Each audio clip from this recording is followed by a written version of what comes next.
अपने आप से एक क्वेश्चन पूछो कि दुखी हो कौन रहा है।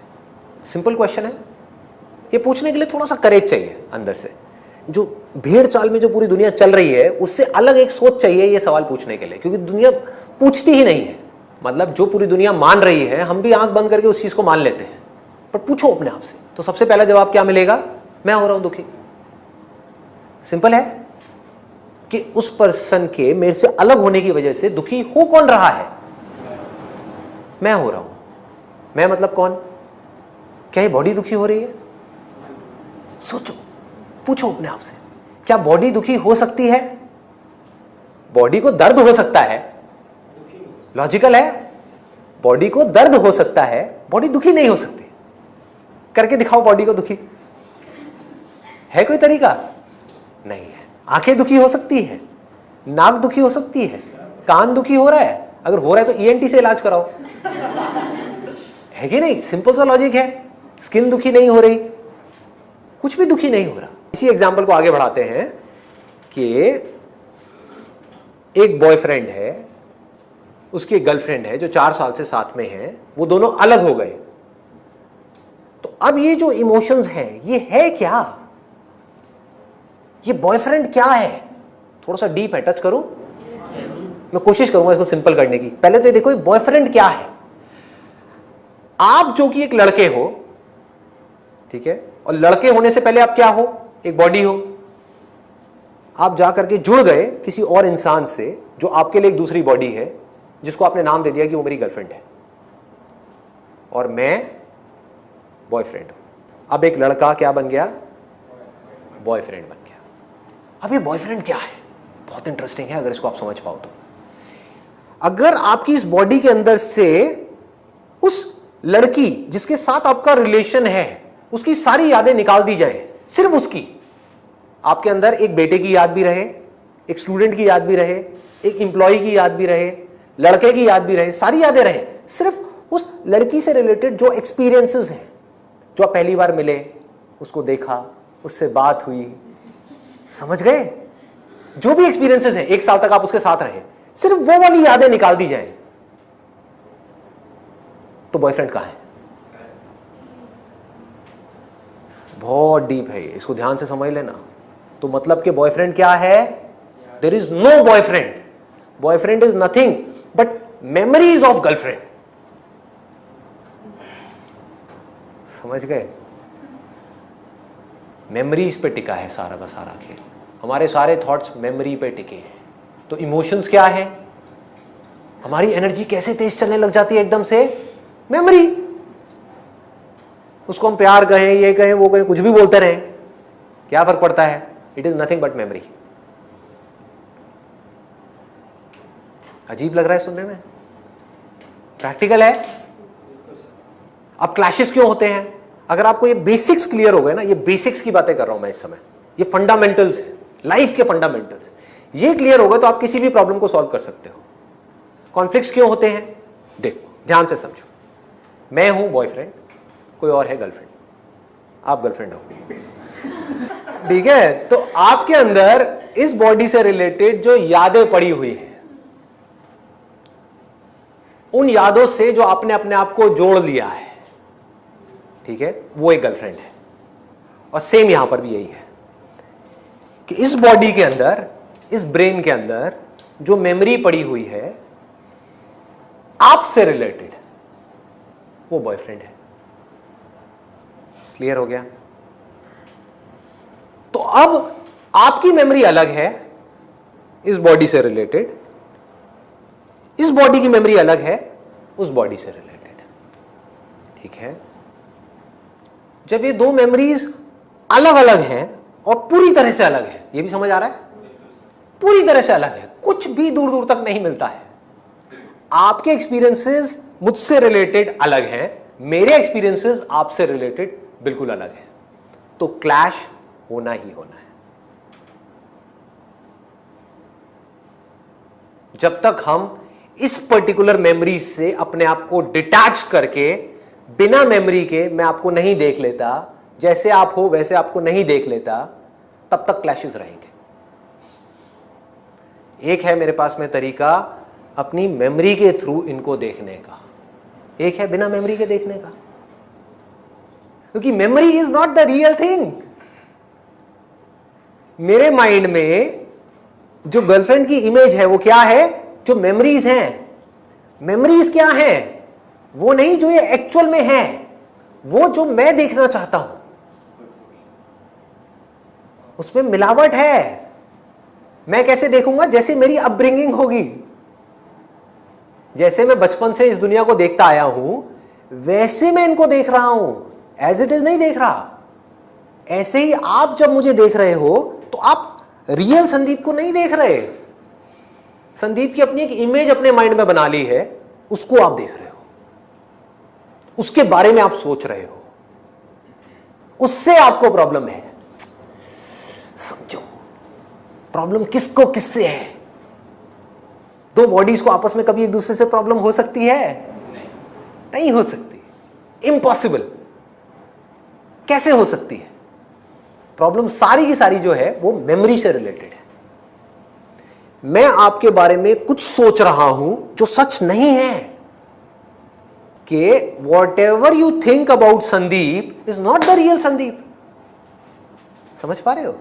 इसको प्रूव करना है। अभी आप सब लोग यहां पर बैठे हो, जो भी आप मेरे बारे में सोच रहे हो सब अलग अलग सोच रहे हो। कोई अपने माइंड में कुछ सोच रहा है, कोई कुछ सोच रहा है, कोई कुछ सोच रहा है, कोई कुछ। उसमें से सच क्या है? वो जो मैं एक्चुअल में हूं या वो जो आप मेरे बारे में सोच रहे हो? जो मैं एक्चुअल में हूं। इसका मतलब आप जो भी कुछ सोच रहे हो मेरे बारे में वो सब झूठ है। सोचो,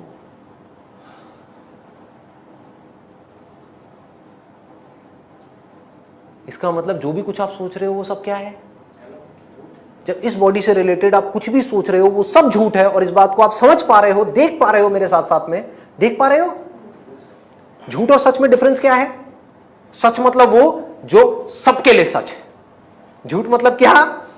जो सबके लिए सच नहीं है, जो वक्त के साथ बदलता है, टाइम के साथ बदलता है, सिचुएशंस के साथ बदल जाए। जो बदल जाए वो सच कैसे हो सकता है?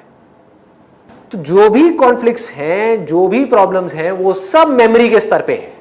जहां आपको ये सब बातें समझ आ गई तो अब आप क्या करोगे बताओ? आप बिना अपनी मेमोरी के दुनिया को एज इट इज देखना शुरू कर दोगे। इतना आसान है, और कोई प्रॉब्लम ही नहीं है। अब क्या प्रॉब्लम है? सोचो,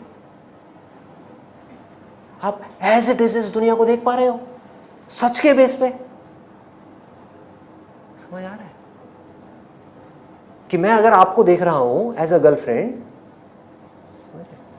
तो मुझे आपसे कोई प्रॉब्लम नहीं है।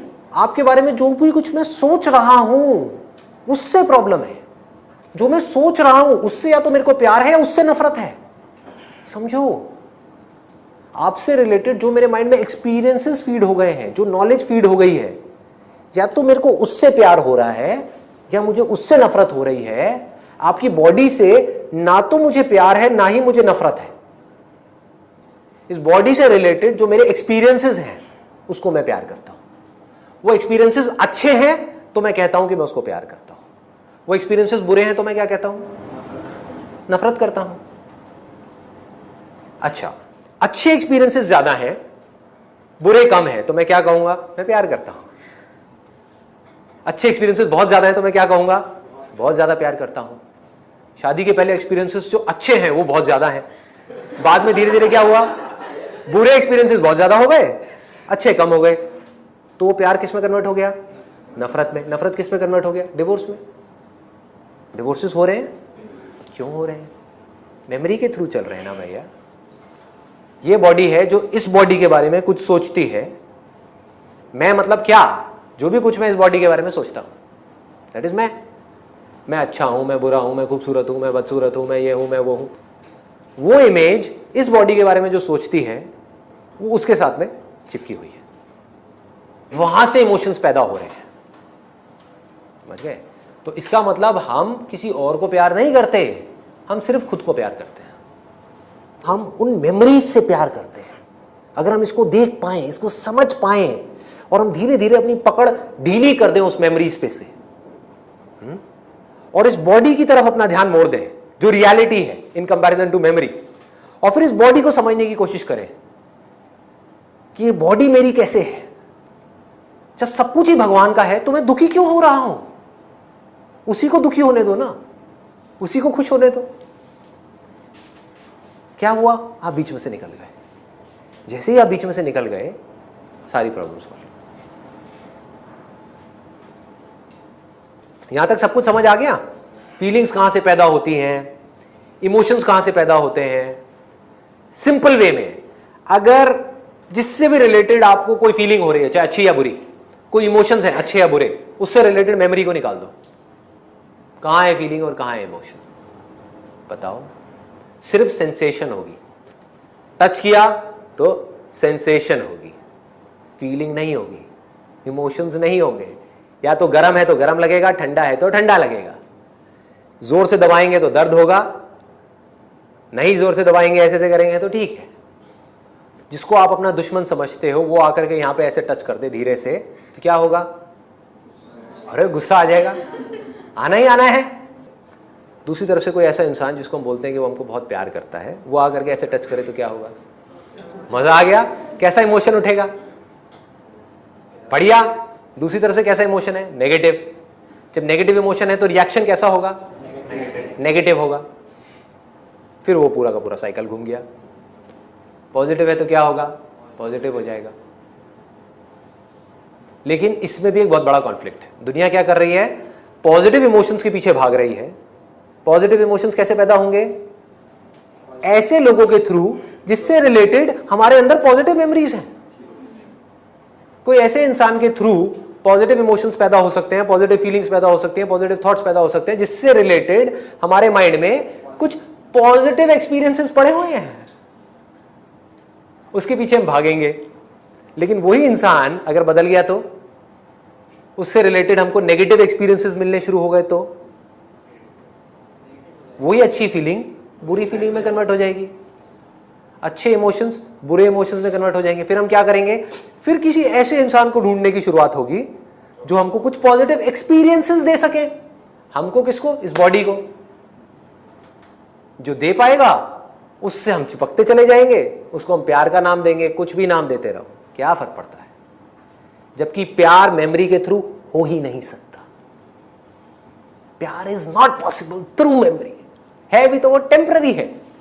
कुछ देर के लिए जब हमारी मेमोरी बीच में से निकल जाती है, दो लोग साथ में हैं, ठीक है, एक हस्बैंड और वाइफ साथ में है, कुछ देर के लिए वो एक दूसरे की मेमोरी को भूल गए हैं, एक दूसरे की कमियों को भूल गए हैं।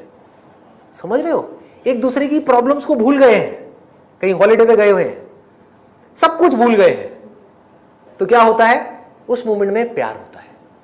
जब मेमोरी नहीं होती, कोई थॉट नहीं होता, कुछ नहीं होता, तो प्यार होता है। That is love. लेकिन फिर जैसे ही कुछ याद आ जाता है तो क्या होता है? प्यार गायब। तो कुछ सेकंड्स के लिए हम उस प्यार को एक्सपीरियंस करते हैं, फिर मेमोरी के वापस आ जाते ही वो प्यार गायब हो जाता है। अकेले में जब आप बैठे होते हो, you know what is happiness and what is pleasure? Pleasure सबको पता है। प्लेजर क्या होता है? खाते हैं उसको हम प्लेजर बोलते हैं। प्लेजर जिसके पीछे हम भाग रहे हैं। हैप्पीनेस क्या है? जो अंदर से खुशी होती है। देखो, ध्यान से समझो, ध्यान से समझो। हैप्पीनेस क्या है? जो रियल गोल होना चाहिए हम सबका, that should be Anand, happiness, अंदर से खुशी। वो क्या है? मैं बताऊं कब होते हो आप असली में? कब खुश होते हो? जिस वक्त आप खुद को भूल गए होते हो, उस वक्त आप खुश होते हो। 24 घंटे में से सबसे ज्यादा खुश कब होते हो आप?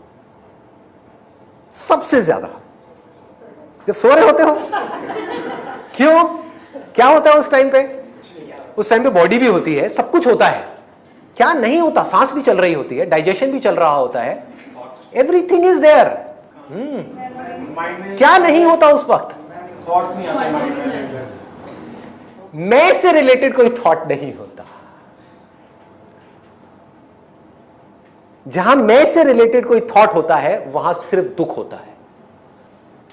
एक तो है जब सो रहे हैं तो 8 घंटे वो तो पूरा ही निकल गया, बाकी का जो टाइम बचा मतलब कि 16 घंटे, 16 घंटे में से कुछ सेकंड्स और कुछ मिनट आप निकाल दो, ऐसे होते हैं जब इंसान खुद को भूल जाता है, अपनी प्रॉब्लम्स को भूल जाता है,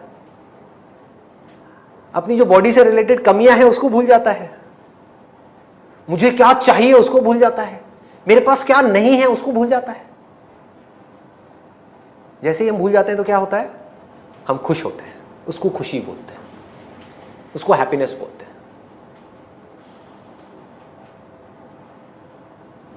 नहीं तो हम प्लेजर के पीछे भाग रहे होते हैं।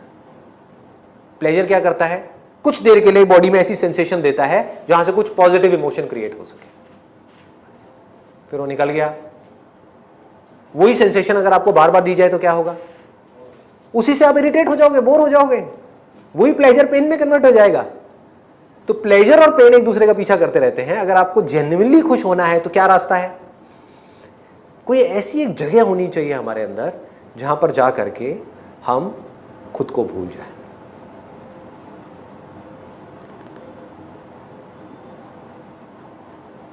जहां ना मैं रहे, मैं मतलब वो मैं जिसको मैं कहता हूं, यानी इस बॉडी से रिलेटेड मेमोरीज, ना तू रहे। तू मतलब क्या, तेरे से रिलेटेड मेमोरीज, नहीं तो एक्चुअल में मैं और तू कहां है। वही एटम जो मेरे अंदर है वही अभी इस टेबल के अंदर है, चेयर के अंदर है, आपके अंदर है। हम सब जुड़े पड़े हैं, बस आंखों से अलग अलग दिख रहे हैं। साइंटिफिकली हम जुड़े हुए हैं, स्पिरिचुअली हम जुड़े हुए हैं, हर तरह से हम जुड़े हुए हैं। मैं और तू है क्या, तेरे से रिलेटेड मेमोरी है तू, मेरे से रिलेटेड यानी कि इस बॉडी से रिलेटेड मेमोरी है मैं। जहां पर ये मेमोरी गई वहां पर क्या हुआ, मैं गया, तू गया, क्या रह गया, जो हमारा बेसिक नेचर है वो रह गया। बेसिक नेचर क्या है, सत चित आनंद, आनंद, पीस, शांति।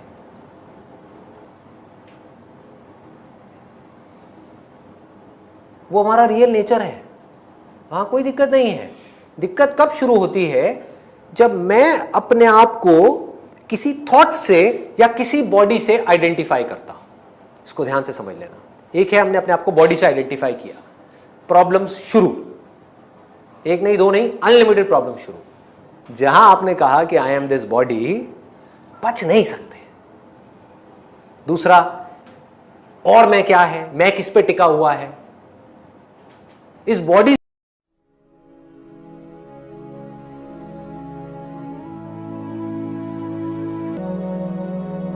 जो सक्सेसफुल लोग होते हैं उनकी थिंकिंग बड़ी क्लियर होती है कि मुझे आप कोई भी प्रॉब्लम दे दो। जो अनसक्सेसफुल लोग हैं उनका क्या होता है, मुझे कोई प्रॉब्लम मत देना, हे भगवान ये मत करना बस आप। भगवान जा करके चढ़ावा चढ़ा रहे हैं मंदिरों में, समझ गए ना, ये किसकी निशानी है, अनसक्सेसफुल लोगों की निशानी है। अनसक्सेसफुल इन द सेंस जो डरे हुए हैं। जहां पर डर है वहां पर क्रिएटिविटी नहीं हो सकती। जो ये सोच सोच करके सोचेगा कि कहीं मैं कोई गलती ना कर दूं, कहीं मेरे साथ में कुछ गलत ना हो जाए, अब वो क्या सोचेगा, वो लिमिटेड दायरे में सोचेगा, वो सिर्फ सेफ्टी और सिक्योरिटी के बारे में सोचेगा। और आपको सेफ्टी और सिक्योरिटी दे करके ये दुनिया आपसे कुछ भी करवा लेगी, बांधने में 1 सेकंड लगेगा। ऐसे ही लोग बनते हैं, इन्हीं को अनसक्सेसफुल कहते हैं। वो बन जाते हैं, उन्हें क्या चाहिए, सेफ्टी एंड सिक्योरिटी, बस खत्म, और कुछ नहीं चाहिए। ध्यान से अपने अंदर झांक करके देखना, आपको समझ आएगा मैं क्या बात कर रहा हूं। प्रॉब्लम से डर लगता है कि कहीं ये ना हो जाए, कहीं मैं इस कॉलेज से निकल तो रहा हूं, पता नहीं जॉब मिलेगी या नहीं मिलेगी। ये किसकी सोच है, जो सक्सेसफुल लोग हैं वो क्या कहेंगे, जॉब मिले तो ठीक है, नहीं मिले तो ठीक है, मैं कुछ ना कुछ तो ढंग का कर ही लूंगा अपनी लाइफ में। कुछ लोग होते हैं जिनको हम सक्सेसफुल बोलते हैं, उनके साथ चाहे कितना भी बुरा कुछ क्यों ना हो जाए लाइफ में, वो आगे बढ़ते ही रहते हैं, वो कुछ ना कुछ कर जाते हैं। मतलब उनका एटीट्यूड ऐसा होता है, वो आगे बढ़ते ही रहते हैं। डिप्रेशन में जाते भी हैं तो थोड़ी सी देर के लिए जाते हैं, फिर बाहर आ जाते हैं। ऐसा नहीं है वो नहीं जाते हैं, ऐसा नहीं है फेलियर में उनको बड़ा मजा आ रहा होता है कि किसी चीज के बारे में प्लान किया, सोचा कई सालों तक कि मुझे ये करना है, फिर बुरी तरह से उसमें फेल हो गए। बुरा तो उनको भी लगेगा, इंसान है। लेकिन होता क्या है कि वो बड़ी जल्दी उस फेलियर से बाहर आ जाते हैं, बड़ी जल्दी डिप्रेशन से बाहर आ जाते हैं, बड़ी जल्दी स्ट्रेस से बाहर आ जाते हैं और आगे बढ़ जाते हैं। और कुछ लोग होते हैं जो डिप्रेशन में चले जाते हैं और बाहर नहीं आ पाते हैं। Depression is the result of wrong thinking and success is the result of right thinking. It is all about thinking. So we need to go deeply into this particular topic, as in what is right thinking, how successful people think. ऐसा कभी कोई सोचता नहीं है। ना इस topic के बारे में किसी स्कूल में बात करी जाती है, ना कॉलेज में बात करी जाती है, ना हमारे घर पे बात करी जाती है। बात क्या करी जाती है, पढ़ो लिखो, ये करो वो करो, फिर ये करो वो करो वो करो, मतलब इट्स ऑल अबाउट करो करो करो करो करो करो करो करो करो करो करो करो करो, हार्ड वर्क करो करो करो करो, पढ़ो पढ़ो पढ़ो पढ़ो पढ़ो पढ़ो, लगे रहो लगे रहो लगे रहो लगे रहो। तो ये क्या है अगर इसको देखा जाए तो? अचर। ये वर्ड मैं अपने हर सेशन में बोलने वाला हूँ, ताकि लोगों के दिमाग में घुसे कि मैं कह क्या रहा हूं, लोगों को समझ में आए। रेयरेस्ट ऑफ रेयर कुछ ऐसे लोग होते हैं जो अपना दिमाग लगाते हैं, जो चीजों को पहले समझते हैं फिर करते हैं। ऐसे लोगों को आप क्रिएटिव कह सकते हो। क्रिएटिव का मतलब क्या है कि एक प्रॉब्लम है और लोग क्या कर रहे हैं, उस प्रॉब्लम को उसी तरह से सॉल्व कर रहे हैं जिस तरह से सॉल्व कर रहे थे, लेकिन जो प्रॉब्लम है वो बदलती चली जा रही है टाइम के साथ साथ। जो हमारी टेक्स्ट बुक्स है उसके थ्रू जो अनसर्टेनिटी है इस दुनिया में, उसका सॉल्यूशन नहीं निकल सकता। कुछ इंफॉर्मेशन आपके अंदर फीड करी जा रही है बट उसका रियलिटी से कोई डायरेक्ट कनेक्शन नहीं है। जैसे अगर आप सॉफ्टवेयर इंजीनियरिंग पढ़ रहे हो, 20 साल पुरानी बुक्स हैं, वही आप पढ़ रहे हो, और 20 साल में टेक्नोलॉजी कहां की कहां पहुंच गई सर? 3 महीने में वेरी, हर 3 महीने में, हर 3 मिनट में आ रहा है। कुछ इंप्रूव हो रहा है, कुछ बेटर हो रहा है, पुराना ऑब्सोलीट हो रहा है। तो जो भी कुछ आप पढ़ रहे हो उसकी एक लिमिटेशन है, क्योंकि unless and until you are creative enough. What do we mean by creativity? कि जो आपने पढ़ा है अगर उसी तरह से आप उन प्रॉब्लम्स का सॉल्यूशन निकालना चाहते हो जिस तरह से आपको लगता है कि वो जो मैंने पढ़ा है उसके बेस में निकाल सकता हूं, तो आप क्रिएटिव नहीं हो, तो आप मैकेनिकल हो। अगर आप टेक्स्ट बुक के हिसाब से चलते हो और आप किसी भी प्रॉब्लम का सॉल्यूशन निकालते हो तो नहीं निकाल पाओगे, फंस जाओगे। क्यों फंस जाओगे? क्योंकि प्रॉब्लम्स बदल चुकी है। जिन प्रॉब्लम्स के सॉल्यूशंस निकालने के लिए ये पूरा का पूरा एजुकेशन सिस्टम बना था, वो प्रॉब्लम्स अब है ही नहीं, अब कुछ और ही प्रॉब्लम्स हैं। तो उसके लिए क्या चाहिए? एक ऐसी थिंकिंग चाहिए जो पूरी तरह से तैयार हो अपना जो भी पैटर्न ऑफ थिंकिंग है उसको तोड़ देने।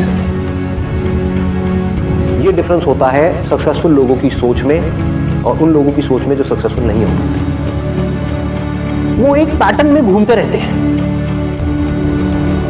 और जो सक्सेसफुल लोग होते हैं उनका कोई पैटर्न ही नहीं, इट इज नो पैटर्न। आपको ऐसा अपना माइंड डेवलप करना होगा अगर आपको जेन्युइनली सक्सेसफुल होना है। तो सक्सेस की डेफिनेशन क्या है? हेल्थ, वेल्थ एंड हैप्पीनेस, इन तीनों का बैलेंस। मतलब कि आप कहते हो कि मैं बहुत क्रिएटिव हूं, लोग इसका क्या मतलब निकाल लेते हैं कि कुछ भी अजीब सा करो और बोल दो कि मैं बहुत क्रिएटिव हूं। नहीं है। तो ये अगर आप बना रहे हो अपने शौक के लिए, अपने मजे के लिए, तब तो ठीक है। But what is creative thinking? To find out the solution to a problem, to an existent problem. Creative thinking का मतलब ये नहीं कि कुछ नया करना है, तो नजर अलग चाहिए और दुनिया से नजर अलग चाहिए। सिर्फ नजर का खेल है। थिंकिंग मीन्स क्या? नजर ही तो है।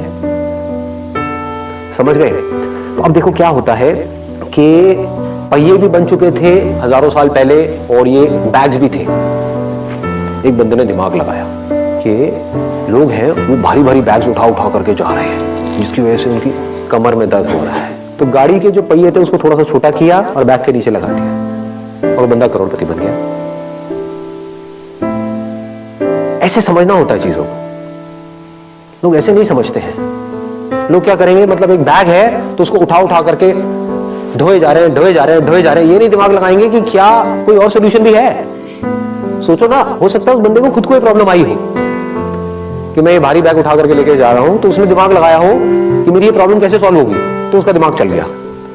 और लोग क्या कर रहे थे? वैसा कुछ सोच ही नहीं रहे थे। सब ऐसे ही चलते हैं बैग उठा करके, ऐसे ही चलना पड़ता है, दुनिया ऐसे ही चलती है, तो मैं भी ऐसे ही चलूंगा। कितना भी भारी हो मुझे चलते रहना है, मुझे हार नहीं माननी है, मुझे लगे रहना है खच्चरों की तरह। चाहे बैग को ऐसे पकड़ूं, चाहे सर पे रखूं, लेकिन मैं तो चलता ही रहूंगा मरते दम तक, क्योंकि पूरी दुनिया ऐसे ही चल रही थी, चल रही है और ऐसे ही चलती रहेगी। ऐसी सोच किसकी है? अनसक्सेसफुल लोग, थके हुए लोग। और जो क्रिएटिव लोग होते हैं उनकी सोच क्या है? वो बोलते हैं ऐसी कोई दुनिया में प्रॉब्लम है ही नहीं जिसका कोई सोल्यूशन ना हो।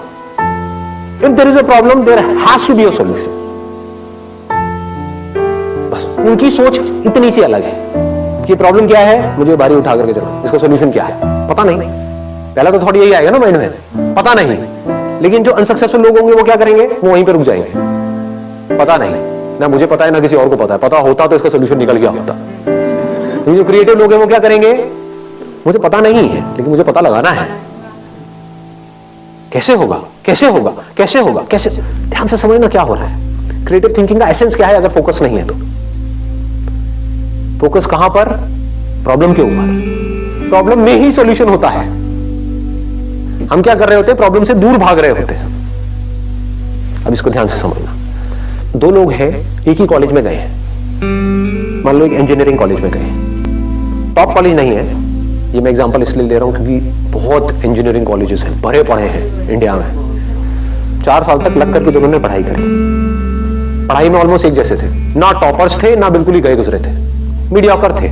दोनों ने जॉब के लिए ट्राई किया, 1 जगह किया, 2 जगह किया, 10 जगह किया और जॉब मिली ही नहीं। ये क्या है, सक्सेस है, फेलियर है? फेलियर है। 4 साल वेस्ट हो गए, पैसा भी वेस्ट हो गया, हर तरफ से स्ट्रेस क्रिएट हो रहा है। तो क्या हुआ, एक बंदा डिप्रेशन में चला गया, उसने कहा मैं तो फेल हो गया लाइफ में, अब मेरे बस का कुछ नहीं है, मुझे नहीं समझ आ रहा। और उसने क्या कहा, अब मुझे जो भी जॉब मिलेगी जैसी मिलेगी मैं कर लूंगा। ना से तो हाँ है, तो क्या हो रहा है, वो फ्रस्ट्रेटेड है क्योंकि वहां से ना तो पैसा ज्यादा आ रहा है, काम भी अपनी पसंद का नहीं कर रहा है, और घर वाले भी अच्छे तरीके से उसको सुना रहे हैं based upon his past failures, उसको खुद को भी बार बार अपने पास्ट फेलियर्स याद आ रहे हैं, तो वो नीचे धंसता ही चला जा रहा है। इसको बोलते हैं रॉन्ग थिंकिंग। ऐसे ही होता है ना। ये मैं एग्जांपल यहाँ पे इंजीनियरिंग का दे रहा हूँ, यहाँ पे आप किसी रिलेशनशिप को भी रिलेट कर सकते हो।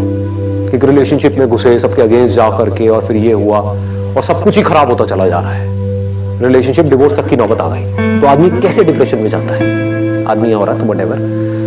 तो अब दूसरा जो बंदा है, जो लाइफ में कुछ बड़ा करने वाला है, जिसकी सोच सक्सेसफुल लोगों के जैसी है, और सक्सेसफुल लोगों की सोच कैसी होती है कि अगर कुछ भी मैंने किया है तो कुछ ना कुछ वहां से सीखा है। ऐसा कोई काम नहीं है जो आपने लाइफ में किया हो और उसका आपको कोई बेनिफिट ना हुआ हो, इम्पॉसिबल। अच्छे से अच्छा, बुरे से बुरा। होता क्या है, हम पहले ही अपने माइंड में सोच करके बैठे होते हैं कि मैं ये काम इसलिए कर रहा हूं जिससे कि ये होगा, वो हो गया तो मैं खुश हूं, नहीं हुआ तो मैं दुखी हूं। इसको नैरो माइंडेड अप्रोच बोलते हैं, इसको मैकेनिकल थिंकिंग बोलते हैं। समझ गए ना? हाँ, अब मैं ये नहीं कह रहा कि गोल सेटिंग नहीं करती है, गोल सेट करो, बट अगर वो गोल अचीव ना हो तो अपने दिमाग को खुला रखो। That is called open minded thinking. ये नहीं कि एक चीज नहीं हो रही है। फॉर एग्जाम्पल, आप यहां पर कोई कील ठोकने की कोशिश कर रहे हो और वो कील नहीं ठुक रही है, तो ये नहीं कि वहां पे लगे रहो, नहीं मैं तो ठोक के रहूंगा, मैं तो ठोक के रहूंगा, मैं तो ठोक के रहूंगा। अरे समझो, शायद आप कोई गलती कर रहे हैं, शायद वो कील आप अगर हल्का सा साइड में करो तो वहां पर लोहा नहीं है, जैसे दीवार के अंदर होता है ना, एक बीम होता है, तो वहां पर लोहा है, तो कील वहां पे अंदर जा नहीं रही है। तो क्रिएटिव थिंकिंग किसे कहेंगे, थोड़ा साइड करके देखता हूं ना, समझ गए, वहां पर कोई बीम नहीं है, ठोका कील अंदर। तो क्रिएटिव थिंकिंग समझो क्या होता है। अगर मैं उस बंदे की जगह होऊंगा मैं कैसे सोचूंगा, मैं अगर अपने आप को उस जगह पे रखूं तो हाँ मजा आ गया यार,